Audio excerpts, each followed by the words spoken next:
we're going to see different aspects of the body.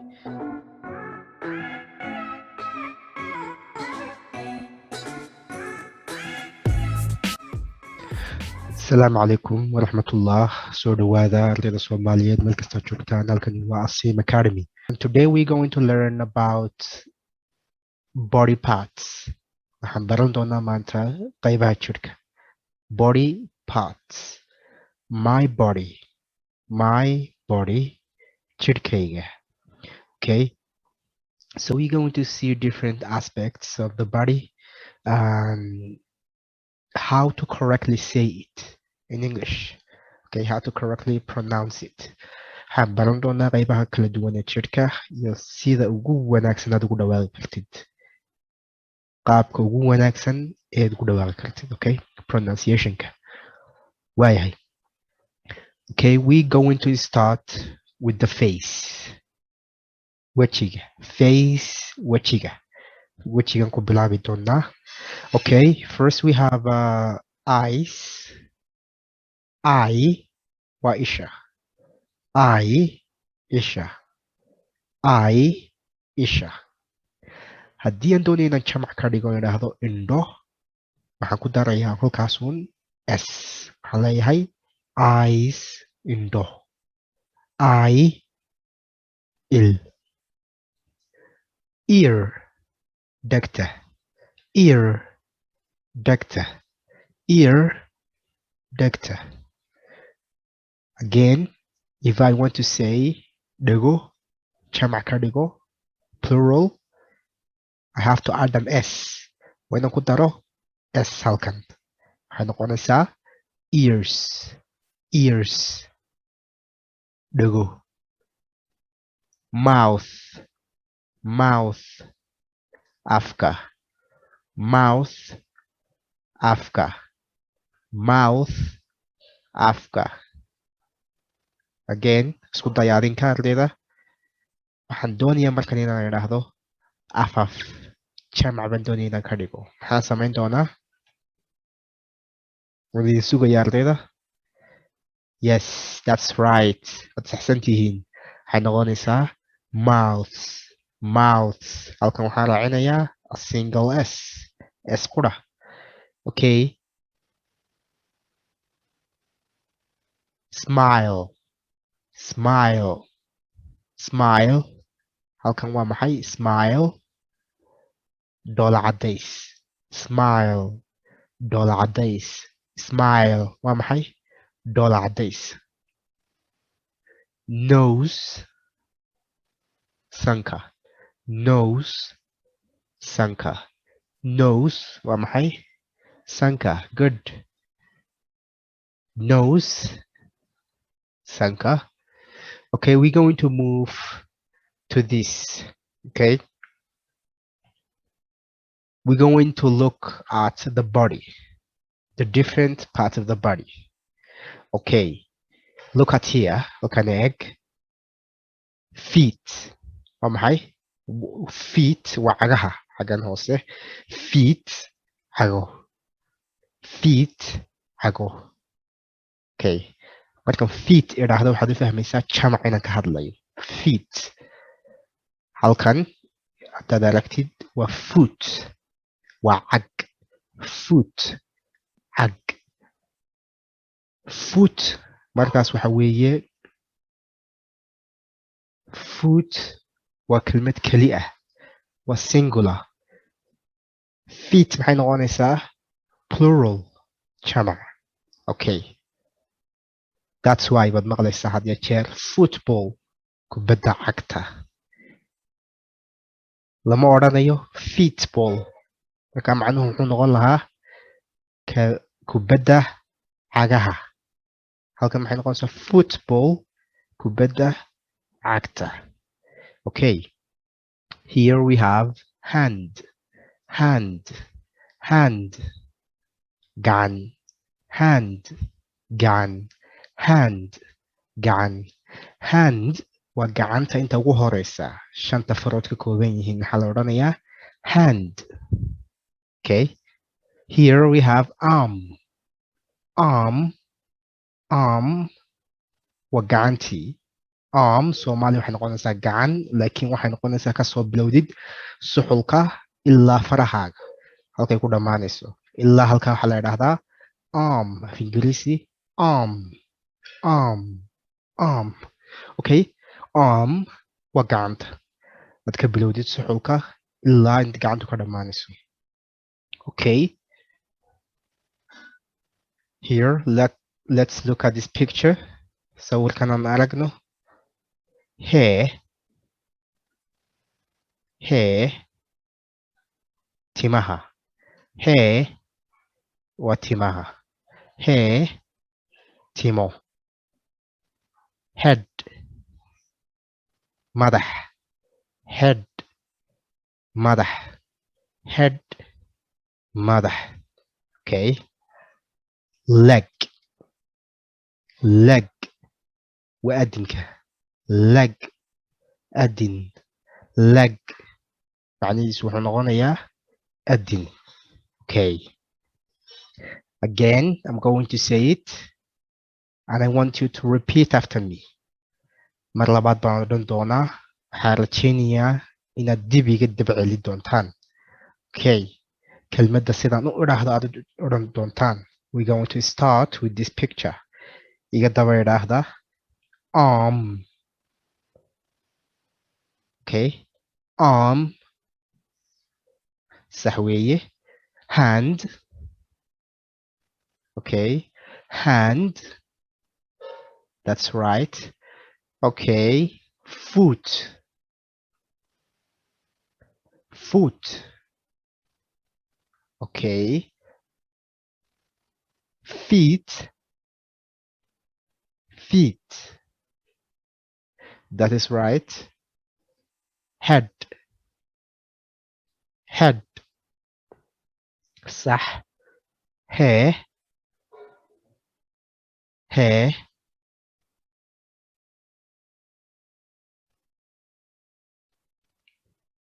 leg leg leg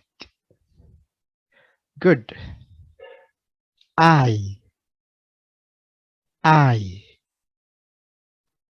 eye okay ear ear ear ear good mouth mouth mouth okay smile smile smile sax weeye the last one tii ugu dambeysay nose nose nose good waad fiicnaydeen si fiican baad iga daba odhanayseen aad baad u mahadsantihiin si aad uga qayb qaadanayseen thank you for participating now xaggan baan arkaynaa let's talk waan hadlaynaa okay waa kelmado common ah oo markaad luuqadda ingiriisiga isticmaalaysid su'aalo comment ah oo lagu weydiinayo okay we going to see waan arki doonaa sida su'aalahaas ay u dhacayaan iyo qaababka kala duwan ee ugu habboon ay tahay inaan uga jawaabno qaababka kala duwan ay tahay inaan uga jawaabno okay su-aasha koowaad waa tan su-aasha koowaad saad arkaysid waa taas okay su-aasha koowaad waxay ku odhanaysaa what is your name what is your name okay halkan what waxaad arkaysaa inay isku raran tahay okay laakiin waa laba kelmadood oo one laga dhigay okay xaggan ad aragno okay ardayda sidaan idiin sheegayeyba kelmaddan waxaa la yidhaahdaa what is halkan what is waxay noqotay what marka lasoo gaabiyey okay halkan waxaan isticmaalaynaa contraction form oo ah markii lasoo gaabiyey waxay noqonaysaa what's your name what's your name okay magacaagu waa maxay what's your name magacaagu waa maxay? Okay, su-aashan waxaad uga jawaabaysaa my name is, magacaygu wuxuu yahay. My name is, magacaygu wuxuu yahay. For example, Mustafa. My name is Mustafa. Magacaygu waa Mustafa. Okay, su-aasha maxaan uga jawaabnay? My name is Mustafa. My name is Ali. My name is Ayan. My name is Amran. Okay. Here, let's look at the next question. Su-aasha labaad. Waxay ku odhanaysaa su-aashan. Okay.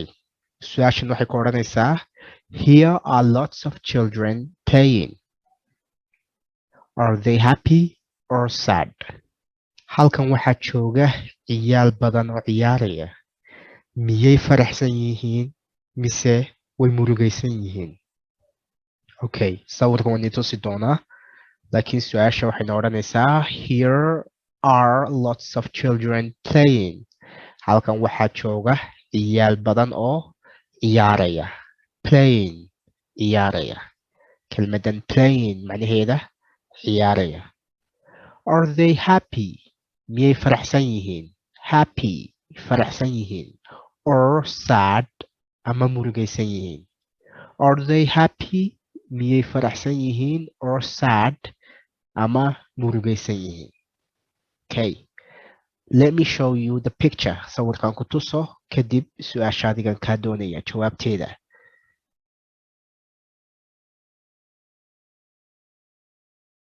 Okay, waxaan rajeynayaa sawirkii aan idin tusay inaad aragteen si fiican. Okay, haddaba sawirka aan ku tusay dadkii aad arkaysay, ciyaalka aad arkaysay, miyay faraxsanaayeen? Are they happy? Miyay faraxsan yihiin? Or sad, ama murugaysan yihiin? Okay, su-aashaasaan uga jawaabaynaa. Of course, way faraxsanaayeen, way ciyaarayeen. Waxaad leedahay they were happy because they were smiling. Sababtoo ah way dhoola cadeynayeen. Arag. Okay, ardayda sharafta leh. Su-aashan waxaan uga jawaabnay they were happy, iyagu way faraxsanaayeen because they were smiling. saad usoo dhigatay kelmadda smile macnaheedu waxay ahayd dhoola cadays. Okay, they were happy because they were smiling. iyagu way faraxsanaayeen sababtoo ah way dhoola cadeynayeen. qofku markuu dhoola cadeeyo maxaad u fahmaysaa? farxad. Of course, you will not see someone smiling at the same time crying. qof dhoola cadeynaya isla markaana ooyaya. haddaad aragtay nala wadaag. Okay, the last and final question, su-aasha ugu dambeysa. Who's waving at you? Who's waving at you? ayaa ku salaamaya. Who's waving at you? ayaa ku salaamaya. Wave waxa weeye salaanta aad gacanta la lulo. salaantaas ayaa laga dhahdaa waving. Okay, qof baa sii socdaa, in badan buu ku jiraa, waxaad leedahay hebelow, gacantaadaad lulaysaa. maxaad samaynaysaa? Waving, waving. waxaad samaynaysaa waa maxay? Waving. Okay, su-aashan waxay ku odhanaysaa who's waving at you? ayaa gacanta kuu lulaya. ayaa gacanta kuu lulaya. Okay, waxaad uga jawaabaysaa my brother is waving at me. walaalkay ayaa gacanta ii lulaya. ama my friend, saaxiibkay, is waving at me. ayaa gacanta ii lulaya. su-aasha waxaan uga jawaabaysaa ad arkaysid my brother is waving at me. walaalkay ayaa gacanta ii lulaya. waxaad leedahay oo kale my friend is waving at me. My sister is waving at me. Okay, intaas oo dhan waad odhan karaysaa. I hope you learn a lot. waxaan rajeynaya inaad wax badan aad barateen. waxaan doonayaa I want each and every one of the students to try and answer these three questions. Ka jawaabo saddexdan su'aalood oo aad soo macneeyey ayaan doonayaa inuu arday kastaaba isku dayo uu ka jawaabo.